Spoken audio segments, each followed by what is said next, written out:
আসসালামু আলাইকুম প্রিয় দর্শক, আজকে আপনাদেরকে সরিষা আর আলু দিয়ে কই মাছ রান্না করে দেখাবো। এখানে 4টা কই মাছ আমি হলুদ লবণ মাখিয়ে এক সাইডে রেখে দেবো 10 মিনিটের জন্য। একটা প্যানে 1/3 কাপ তেল দিয়ে মাছগুলি এক এক করে দিয়ে দিব। তারপর মাছগুলিকে উল্টে পাল্টে 3-4 মিনিট সময় নিয়ে ভেজে নিব।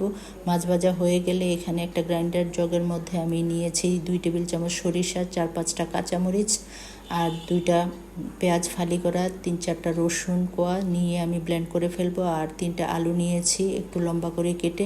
একটা কড়াই 1/3 কাপ তেল দিয়ে 3 টেবিল চামচ আমি দিয়েছি পেঁয়াজ কুচি। তারপর ব্রাউন হয়ে এলে এর মধ্যে 1/2 চা চামচ হলুদ গুঁড়া, 1 চা চামচ মরিচ গুঁড়া পানি দিয়ে তারপর দিব স্বাদ মতো লবণ, 1/2 চা চামচ করে ধনিয়া গুঁড়া, জিরা গুঁড়া দিব, 1 চা চামচ করে আদা বাটা, রসুন বাটা। আর এখানে ব্লেন্ড করা সেই মশলাটা দিয়ে একটু পানি দিয়ে ভালোভাবে 3-4 মিনিট কষিয়ে নেব। কষানো হয়ে গেলে কেটে রাখা আলু দিয়ে 3-4 মিনিট ঢেকে আমি ভালো